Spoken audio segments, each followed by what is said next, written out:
Got it. Yes, we are live now. Alhamdulillah. Let me check the link. Got it. Yes, we are live now. Alhamdulillah. Let me check the link. Yes, we are live now. Alhamdulillah. Let me check the link.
I think your YouTube is open, so you can close that YouTube, Brother Ali. What do you think I should do? Close the YouTube if it's open. Or it's fine, maybe. Now the voice is gone, so it's cool. Okay.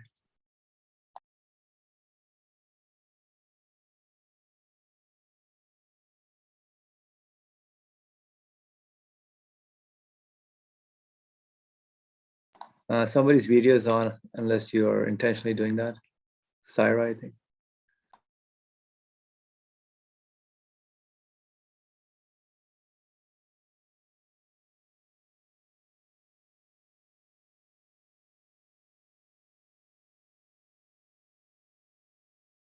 How can I close YouTube? Yeah, you can close the tab next to section. You see the X next to on the right. Yeah, that particular How can I close YouTube? Yeah, you can close the tab next to section. You see the X next to on the right. That one, yeah.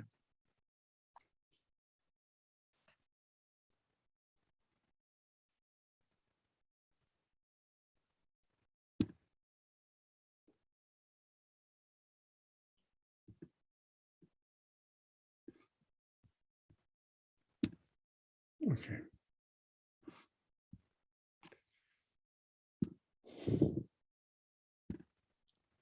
السلام عليكم ورحمة الله. أعوذ بالله من الشيطان الرجيم. بسم الله الرحمن الرحيم. رب اشرح لي صدري ويسر لي أمري واحلل عقدة من لساني يفقهوا قولي واجعل لي وزيرا من أهلي هارون أخي اشدد به أزري وأشركه في أمري كي نسبحك كثيرا ونذكرك كثيرا إنك كنت بنا بصيرا. وصلى اللهم على محمد وعلى آله وأصحابه وأتباعه وسلم.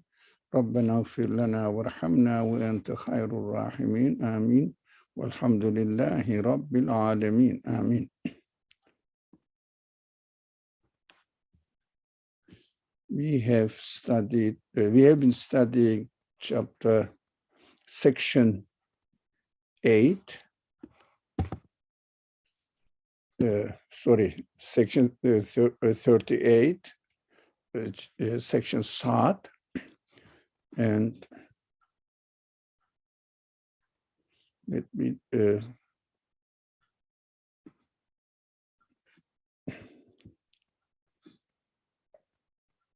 okay.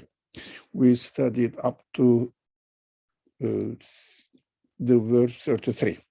Inshallah, I'm sorry I was busy with other technical problems to get over them. Now, we studied 32, verse 32. Solomon is speaking. Solomon said, I love to love good things because of remembrance of my Lord, And when the horses disappeared from sight, so he is continuing to speak now and saying,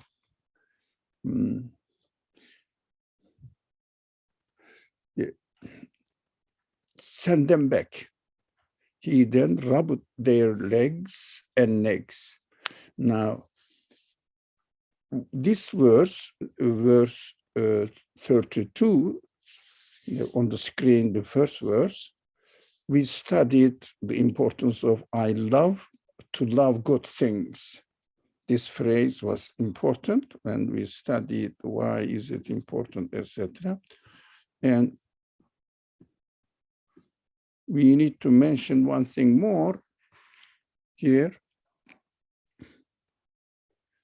that when we love something from this world, if we love it in order to remember their creator, therefore our creator, then we should respect them.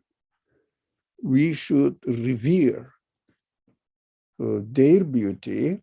We should really say that I love God, the creator, not the thing itself.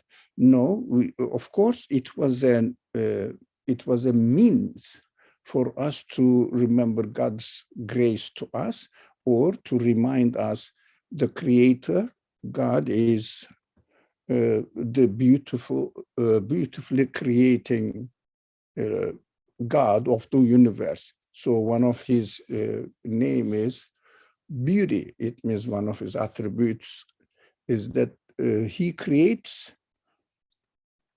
by making everything beautiful. So that is why when they disappeared from sight, Solomon, the Prophet Suleiman, asked the people, or just expressed this feeling, send them back. He then rubbed their legs and necks. It means appreciated the beautiful creation.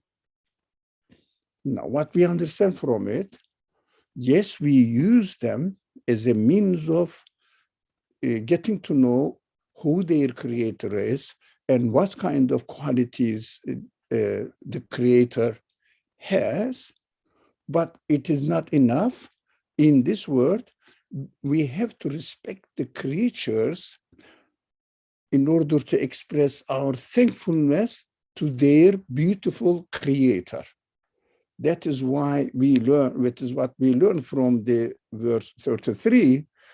Then Solomon asked the people, or wanted to appreciate these beautiful creatures, especially the animals, because animals are somehow, especially domestic elements, are somehow aware of their relationship with human beings, dogs, cats, and horses. There may be other animals, which I don't know.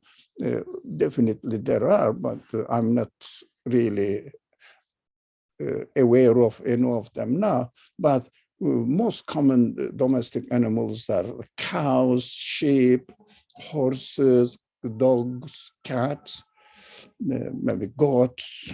There may be others as well. People keep them as pets in their houses for some reason. I don't know whether it is legitimate or not to keep them in their houses, but at the same time, we should understand that there is a communication between certain types of the animals and human beings. And when we show our love to them, and also other human beings, definitely. I forgot to tell first of all, other human beings. We have to love human beings, all of them, just because they are witnessing for us and reminding us their creators. But their belief system, they are either believers or deniers, that is another matter. But we have to respect them, at least because they are created by a beautiful creator. And they are reminding us, like other animals also reminding us, other beautiful plants and creatures also reminding us our creator, who our creator is, which kind of qualities he has or he must have. So that is why he asked them, when they disappeared, he asked them to bring them back, the horses back, and also he appreciated, communicated with them. That is what we are learning from this behavior, Suleiman's behavior. So let's go to the next slide. And so Brother Ali, is that send them back or bring them back? The sorry? verse. You said bring them back or is it send them back? Can you go back, please? Send them back, but send them to me, I understand, because he then rubbed their legs and necks. Okay. Now, that's why send them back to me, I would understand them. Rudduha alayya, come on, the translation is missing. Alayya means to me. Yeah, send them back to me, it should be. Okay. I corrected, yeah. Let me correct that actually. And Dr. Ali, isn't رد mean return? رد عليا in Arabic means return, isn't it? Yeah. Yes, return means so return them back. Yeah, it means back to me. Yeah, yes. So رد means return back, like when someone gives you something and you say now return it back, give it back to me. It's not send, and it's like return it, رد. Yeah, I mean, there are many ways of translating it, but we understood. The message is, we have to appreciate the beautiful creatures. But first, we have to appreciate their creator, get to know him and connect with him. But also, the last verse here that we studied, 33, says, we have to appreciate the beautiful creatures just because they are created beautifully for the sake of their creator. We have to appreciate it. That's the message. That's what I understood from the message of the Quran. Okay. Now, let's see the 34. Now, this is interesting again. As usual, Quran does this, jumps from one subject to another, seems to be, of course, but we have to understand. And we indeed tried Suleiman, and we put on his throne a lifeless body, which is jasad, lifeless body. Yeah. Then he turned to God. It's a beautiful thing. Beautiful teaching. What does it mean? God tried Suleiman and we put on his throne a lifeless body. Everybody knows that throne represents the authority. Yeah. So God also, as the creator, as the organizer, as the orderer of the universe, the Quran uses the same word kursi for God as well. It means Godhead is manifested in every single piece of the universe. وَسِعَ كُرْسِيُّهُ السَّمَاوَاتُ وَالْأَرْضِ. The universe altogether, everything is under his control, his power, his ownership, etc. So Suleiman's kursi represents as the commander of the people there, or administrator of the nation there, people there.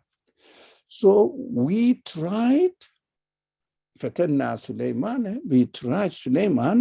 and we put on his throne a lifeless body.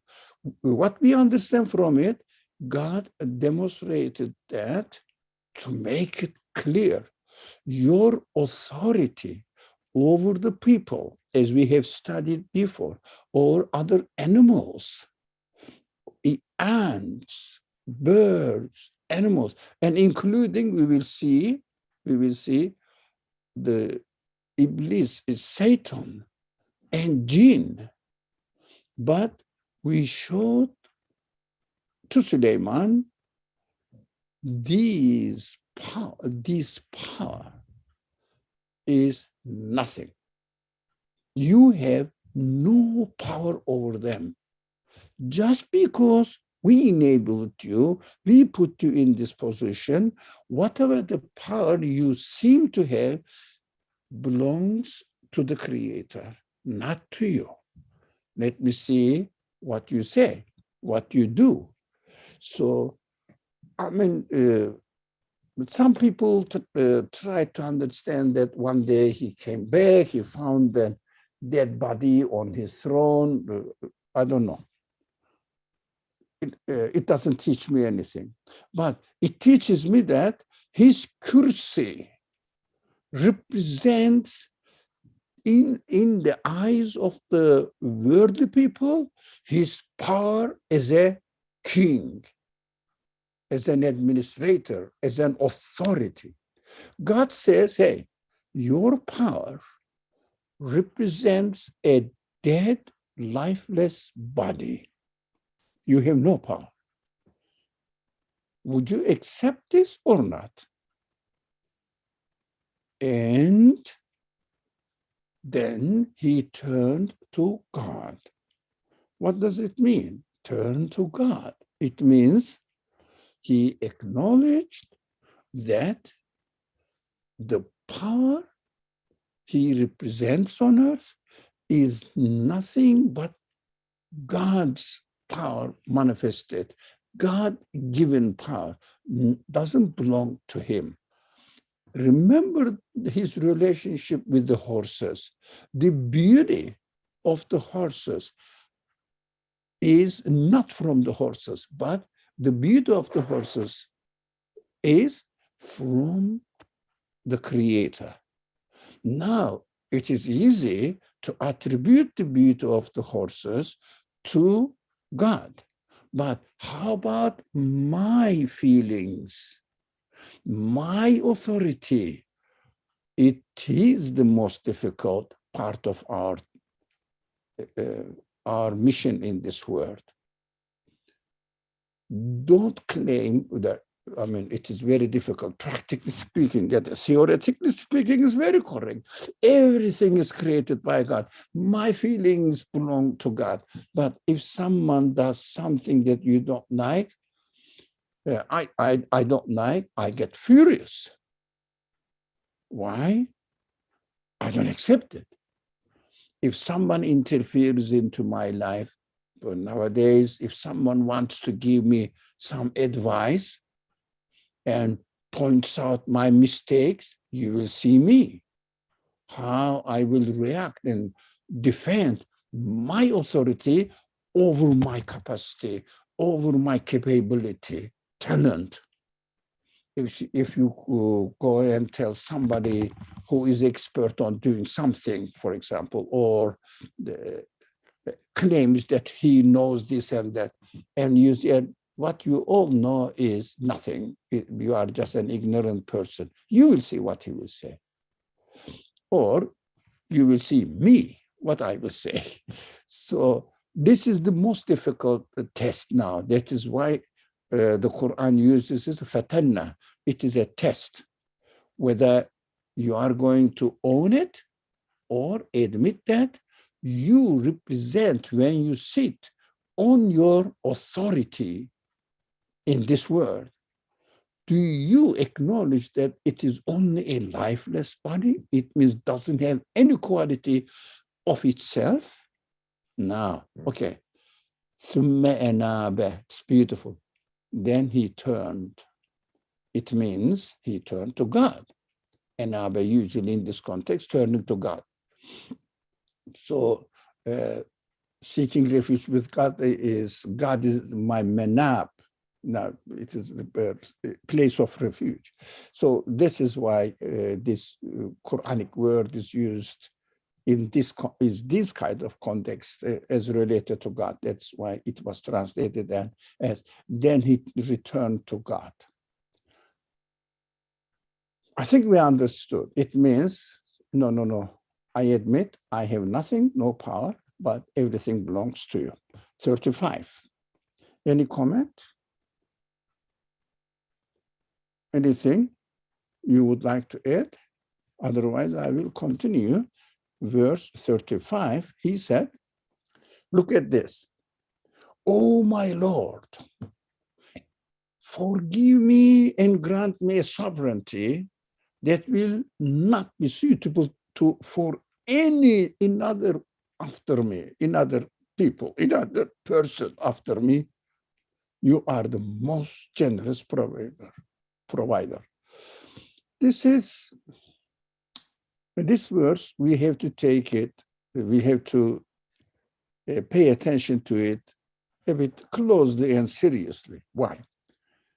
You see, Suleiman asked for the best and the most of the beauty of this the word from this word. So if the prophet asks this, we have every right to ask, to seek more and more and more. But I don't think it means this. At the same time, we should not forget that we have to try to get as much as we can from God's bounties. That is right. But it doesn't legitimize just to ask the worldly goods from God and have it more and more and more. What are you going to do? At the end, you will die. So why Suleiman asked? Because Suleiman loved the horses,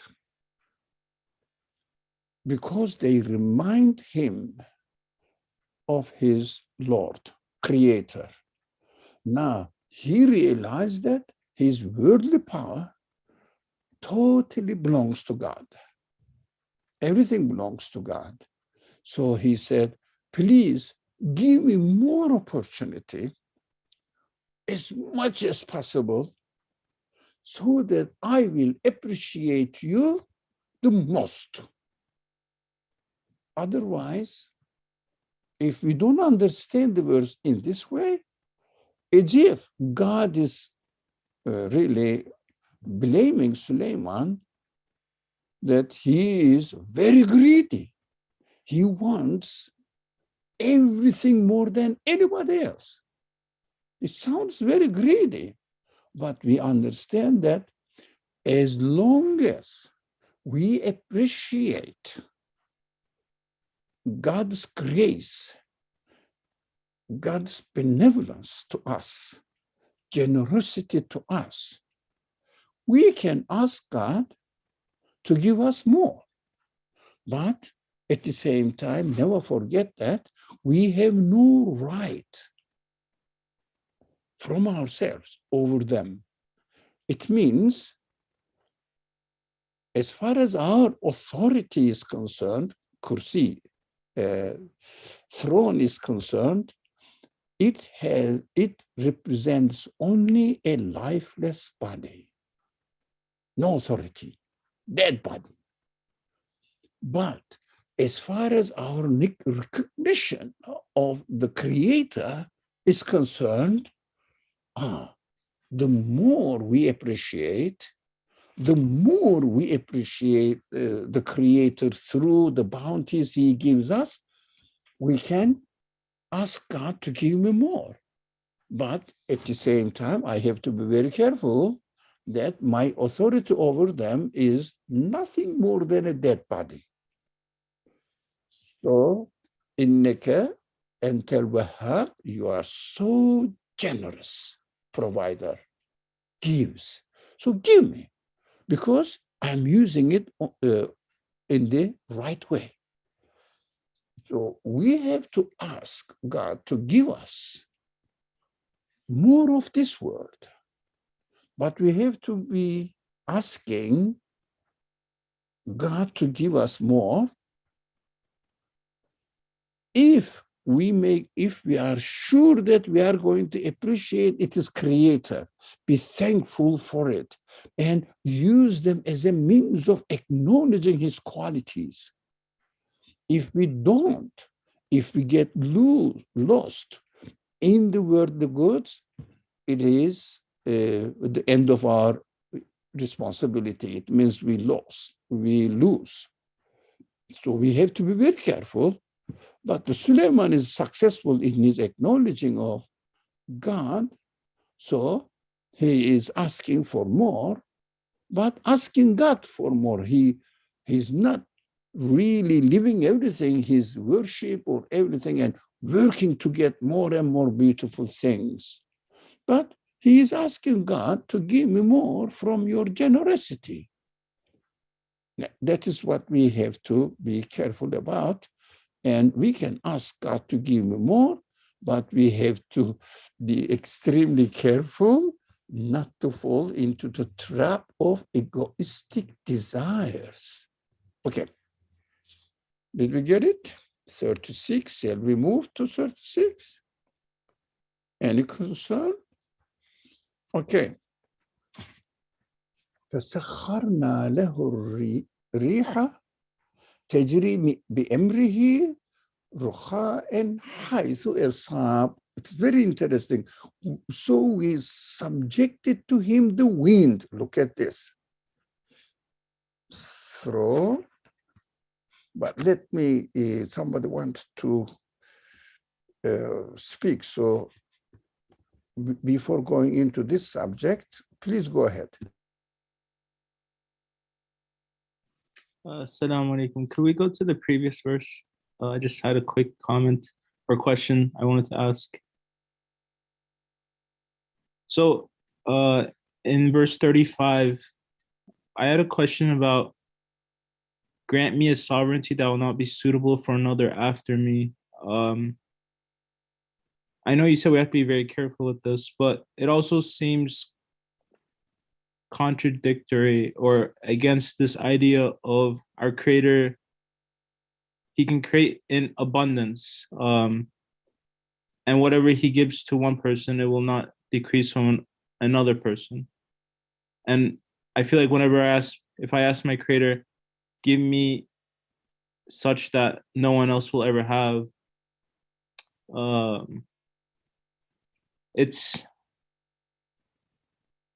don't know, it seems like an odd thing to ask, especially from a prophetic view. I haven't been able to completely comprehend it, because for me, it's like, give everyone infinite amount, it wouldn't decrease from my amount, right? If everyone had an infinite amount of bounty given to them, it doesn't matter, because I can still get an infinite amount of bounty because there is no end to his power. So if I make a prayer saying, give me more than anyone else ever will have, I guess, I don't know, maybe I'm overthinking it. It seems, it doesn't seem as correct, but it seems like you're putting more of a bounty to his power. I mean, a limit to his power, but I might be wrong. That was just my thoughts.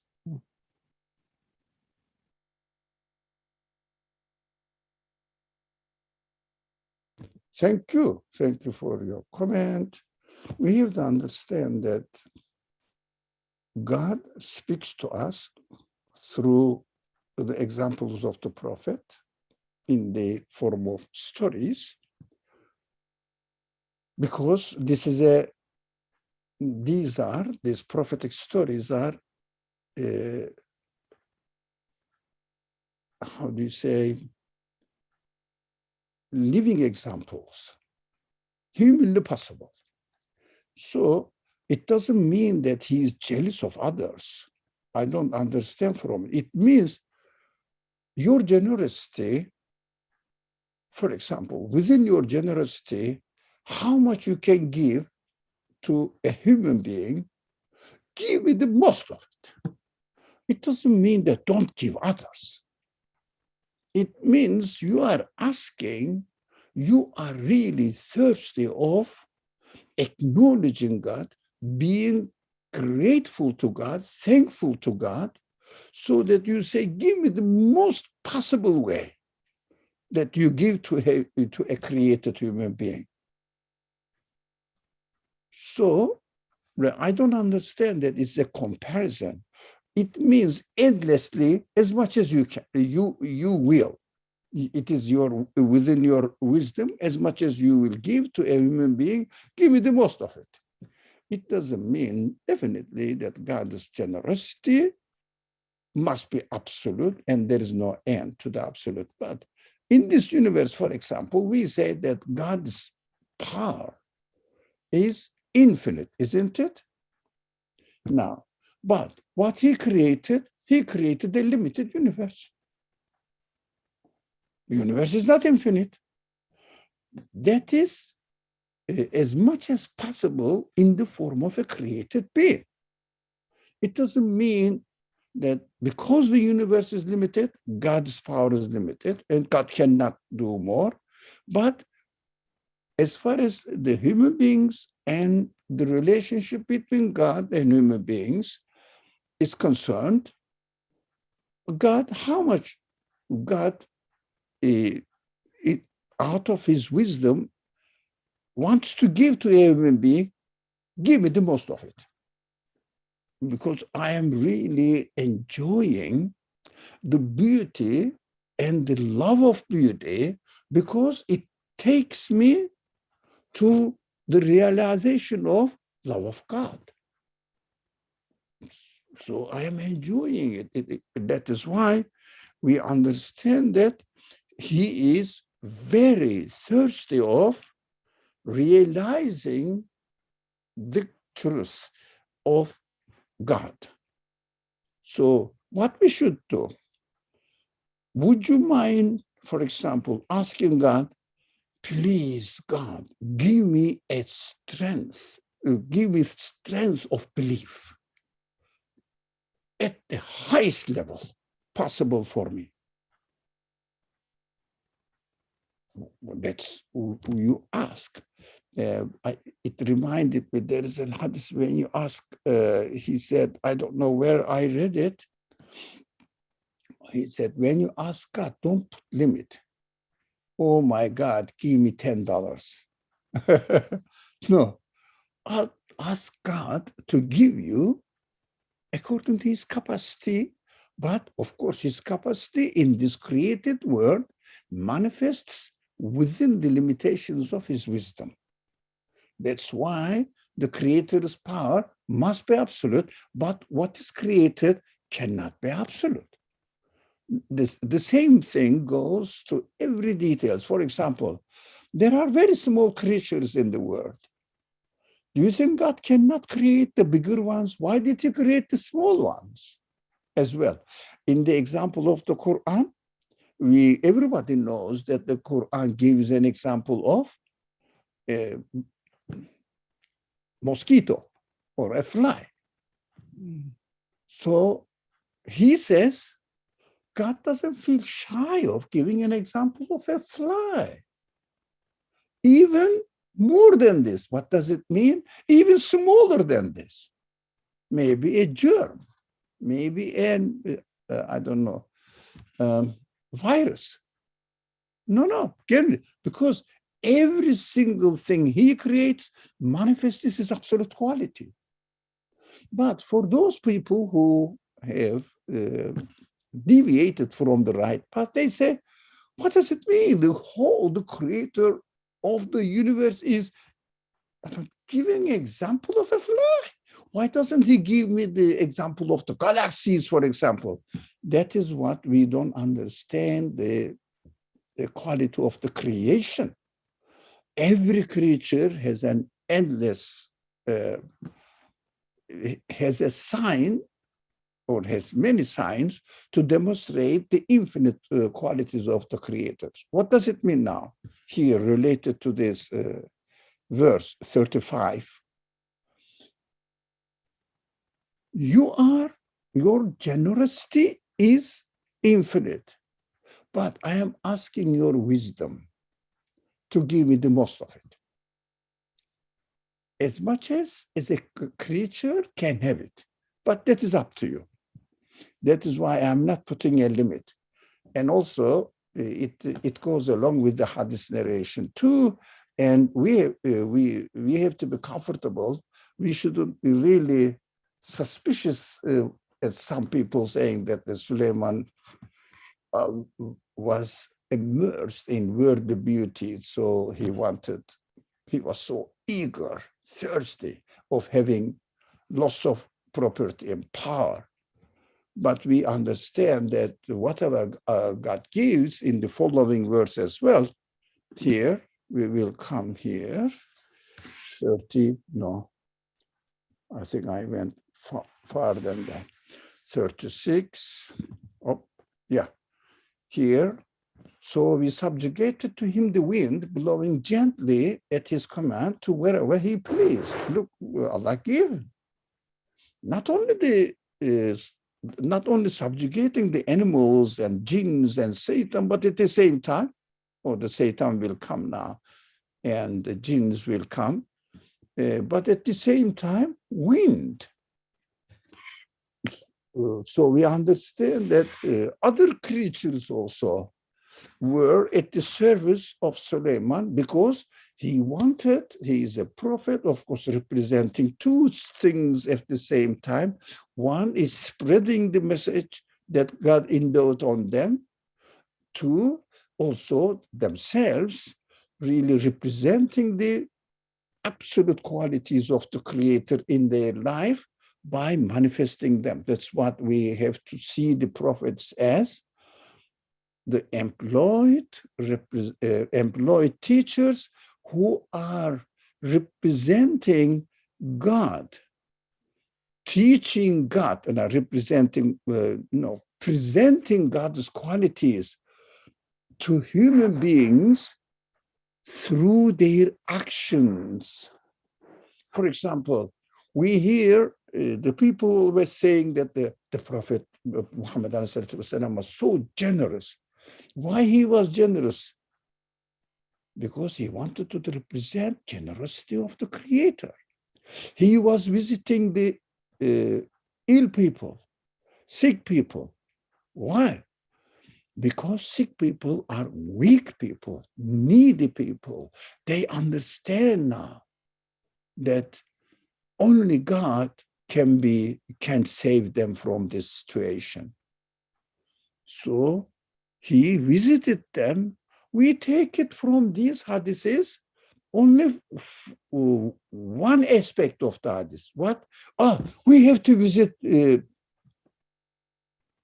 sick people as well. Correct, not wrong. We have to. But why do we have to do that? Now the prophet, go back to the prophetic example. Prophet visited the weak people, needy people, and respected them more in order to demonstrate to human beings that the Creator also pays close attention to sick people, to needy people.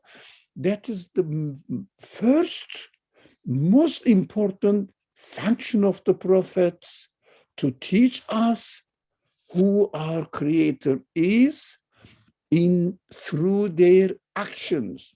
That is very extremely important principle while we are reading the hadith.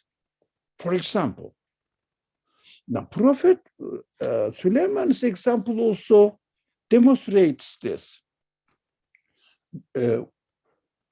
If you ask God to give you more and more in order to use them, to become aware of it, to love Him, to acknowledge Him, not to appropriate yourself, because he realized that his power on earth is nothing but a lifeless body.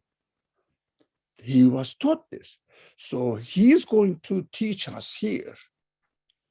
He's going to teach us here how everything will be under his control, but he will be thankful to God only. He won't claim any personal quality over it. Personal ownership over any of them. That's what we have to learn.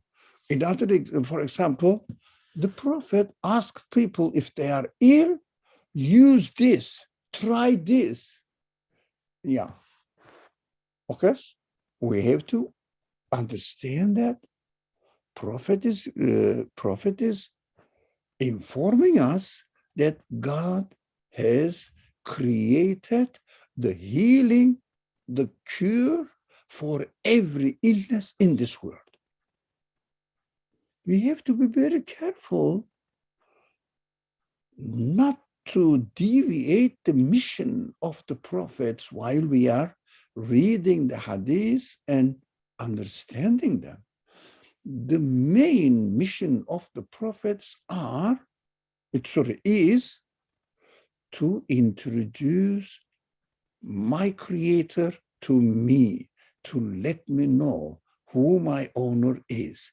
Read the hadith from this perspective, you will understand that all the practices of the prophets and also stories about the prophets in the Qur'an or in the hadith in narrations, we understand, we will inshallah be able to understand that all the prophetic practical life is nothing but representing God's qualities, how it should be reflected in our behavior.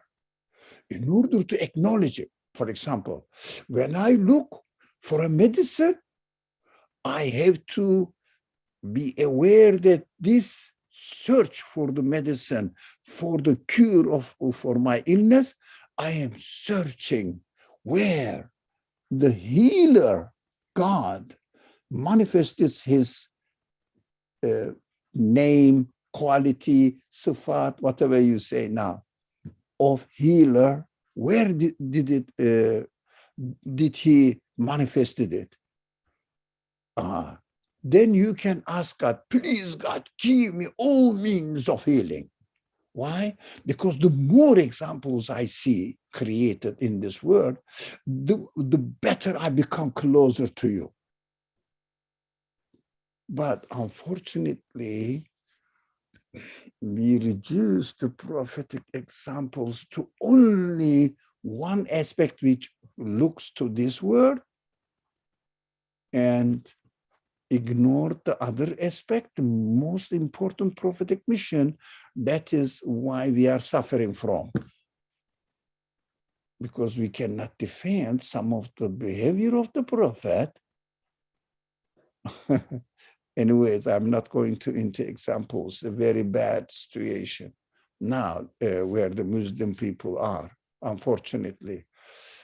Okay, we have to be careful, inshallah. Look, God says, God subjugated to him the wind, blowing gently at his command to wherever he pleases. So what he's going to do now, first of all, he will acknowledge God's power, that the wind is under his control, and he can employ the wind at his service, at the service of Suleiman, because he is the person who appreciates God's generosity through everything, including the wind.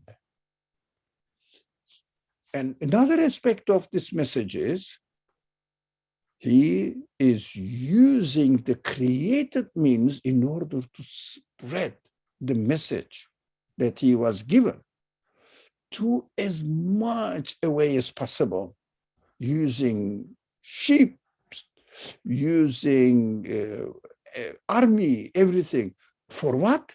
In order to spread the message to the people. So as long as he doesn't spoil the opportunity, God is so generous, gives everything what he wants, so that he will appreciate God through all these means. Verse 37, as well as the Satan's, every builder and diver. Now, how do you think the Satan's can serve Suleiman? Satan's duty is to mislead people, to deviate them from the right path. So that is his mission. Yeah. I think we understand this because this is a very sensitive subject in our class, this kind of studies. From time to time, we refer to this subject. Without Satan, we cannot be human beings. Why? Without the whisperings of Satan, we cannot operate our human beings, human qualities. Why? Because we are given free will. Free will needs to choose. Choice needs two options. And these two options, as God makes everything so clear-cut, distinct from each other. One of them is 100% right. The other one is 100% wrong. God doesn't present us gray area, either right or wrong, either angelic or satanic. Satanic ones are completely wrong. Angelic ones are completely right. That is what we are always given. But if I am not careful about it, I may not be able to distinguish what is right, what is wrong. But of course, we understand this kind of black and white conditions in terms of halal and haram. That is our obsession. So what does it mean? Of course, we have to be careful about halal and haram, but main message of the Quran is Iman and Kufr. Halal and haram follows it. Now, Iman and Kufr must be established. So denial of the truth. In the example, practical example of the universe, we can say one thing cannot be at the same time a little bit creator, a little bit created being. Cannot be 100% creator or 100% created being. There is no in between. We have to understand this. First fundamental is established in such a way. So Satan comes to human beings with the whispering, saying what? You know, these creatures, the beings, he doesn't say creatures, these beings, you see, they seem to be acting by themselves. They seem to be growing by themselves. Why not? Come on, try this. You see, for example, plant a tree, and you will see how it will grow, how it will give fruit. Why do you bring God into the equation? It's growing. That's what all our brilliant, very smart scientists are saying. Oh, ridiculous. The tree is growing the fruit by itself. Why? Naturally happened, evolved in this way. What is this? Satanic whisperings. Do you have any evidence? You see, look how it's growing. How the cells are dividing into two pieces or multiplying. Why? Because of the desire of preserving their generations. Excuse me, where did they get this desire? Why? Oh, it is evolved. Look, 100% absurdity. Just the magical making up and using lots of technical vocabulary, demonstrating that he is a scientist. They are scientists. We don't know. We are ignorant people, as if we don't have no brain, but only they have brain. I think the reverse is correct. They are clever, but they are not using their ability to use it in the right way, which is in Arabic, it is very easy to make the distinction. Zeki, to be zeki, smart, is different from aql. It means tying the right with its origin. Aql, making the knot. It means giving everything to its own original source, connecting it to its creator. That is aql does. Whereas cleverness, zeka, cleverness, is the magician's quality, making up things. These scientists are, the materialist scientists are very, very smart people, but they are not reasoning rightly, wisely. They are magicians. They are not really reasoning according to human capacity. They are making up. We have to be careful about them. So the main subject was how the Satans were subjugated to him. Of course, in order to appreciate the beauty of the reality of the truth, we have to compare it. If we don't compare something with its opposite, we cannot appreciate it. So Satans are needed for human beings. But they are our enemy. Why? Because they always suggest us what is wrong, what is baseless. So I say, thank you. I understand now. My choices really make sense. My choice really makes sense. Because the alternative is completely magical play. Has no reality, doesn't represent any reality. So I understand the correctness, truthfulness of this understanding, one way of understanding, only by comparing it is opposite. We need Satan in order to operate our free will.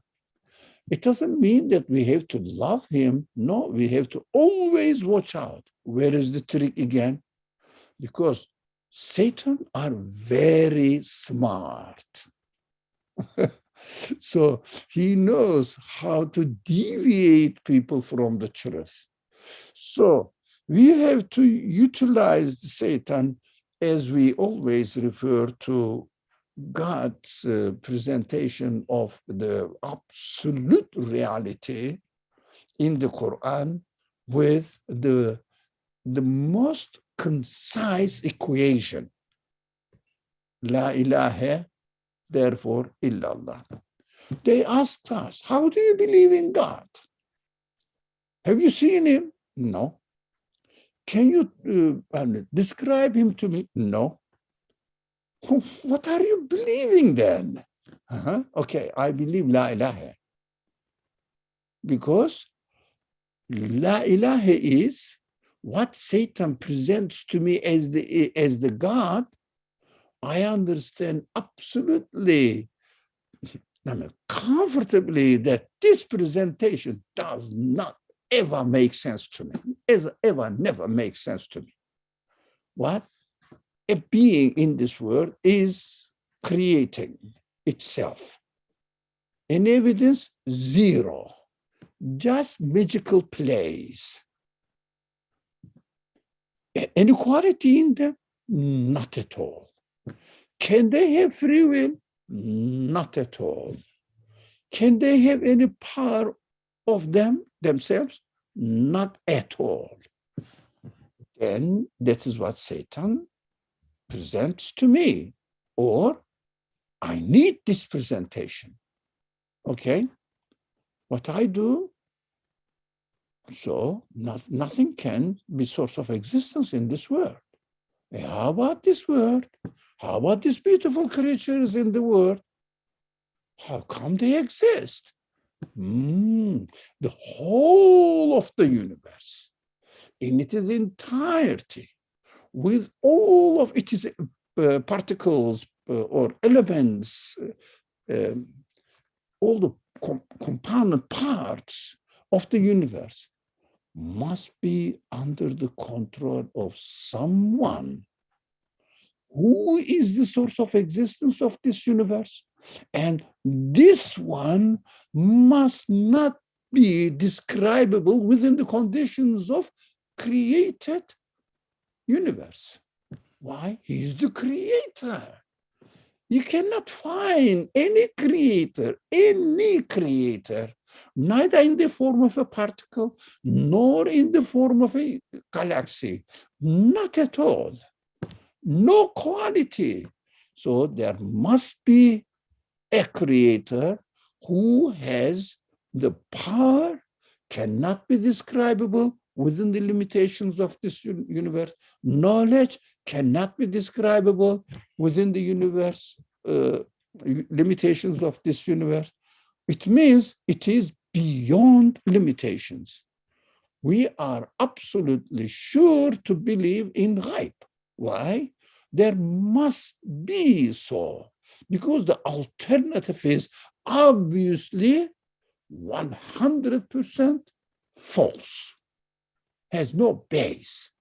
That is why La ilaha is rejection of the satanic offerings, whisperings in the language of the Qur'an, and conclusion La ilaha, the only option remains for me to accept, plus illallah, comes the news from the creator. The one who created this universe is me, and I have infinite power, infinite knowledge. Thank you. I am now more comfortable about my conclusion. La ilaha, therefore, illallah. Of course, I thank God who created Satan for me, to serve me, to understand what is absolutely wrong and what must be absolutely right. Why I changed the word, must be absolutely wrong, that is observable, testable, repeatable, as they call it now, scientific principles, yes, and also what was the always I don't remember this word. Not something like deniable. If I see any, what was the word? If I see any sign, I can reject it. But if I see any sign that one atom somewhere has a power to create, I don't believe in God anymore. What? There is one. La ilaha is wrong. There is a la, even one ilah, all right? The creator means creates everything free of any limitations. Now, I couldn't remember the vocabulary they made up to make people wonder what, as if they are returnable, falsifiable. Thank you, Betul. Falsifiable. Yes. Thank you, Betul. Falsifiable. It is falsifiable. Why? If you find an evidence, you can declare it as a false assumption that La ilaha is wrong. If La ilaha is wrong, illallah, there is no need to go to illallah. La ilaha is wrong, because I cannot really speak about the creator who is in ghaib anymore, because I have a creator in the created world, which is, I mean, by definition impossible. In the created world, a creator. It is impossible. I don't know how the Christendom cheat themselves in some.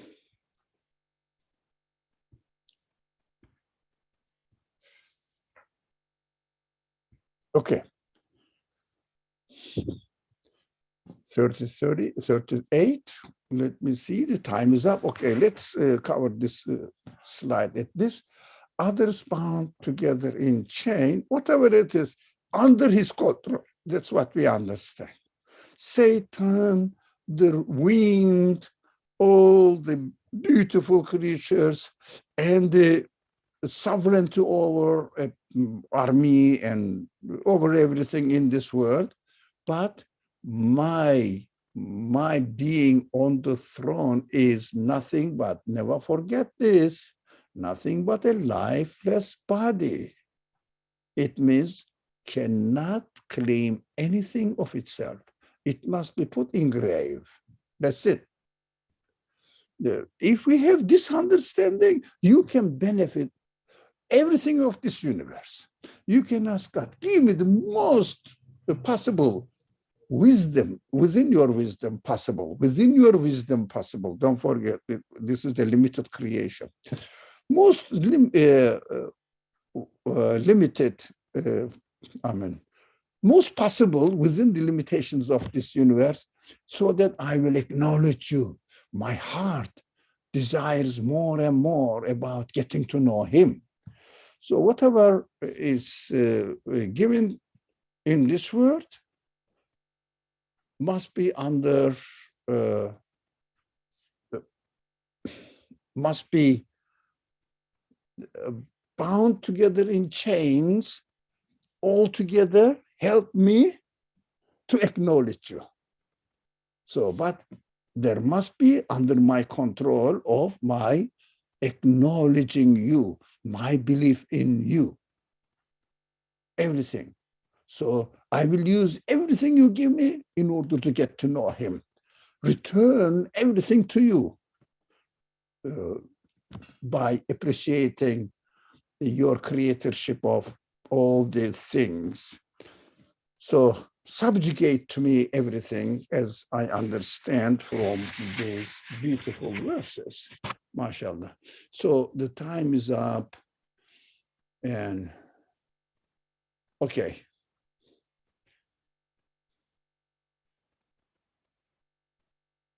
Okay, we will see that God is saying, we'll say 39 next week, inshallah, okay? Any question? Is there any comment, anybody who would like to make comment, question, any rejection, maybe? Like, yep. So all these subjugations of the wind blowing and Satan's to progress the message of God, basically. No, first of all, no, yeah, it is correct, but we have to be careful. First of all, the prophetic message is to practice the manifestations of God's names in the word, so that they will teach people who their creator is. The creator is the most powerful one, most generous one. Creator is the most clement one, lenient one.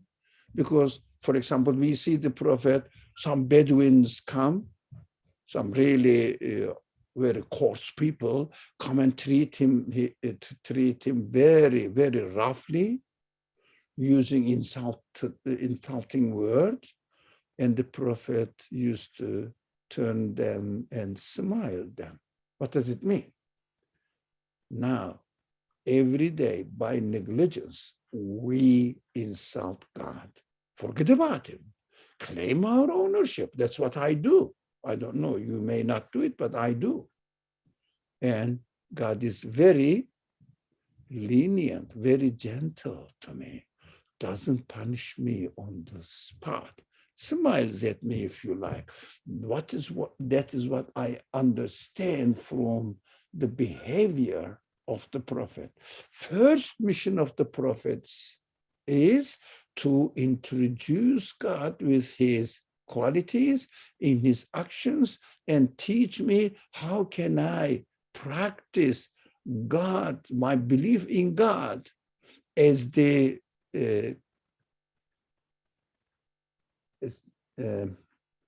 gentle one, let's say, generous one.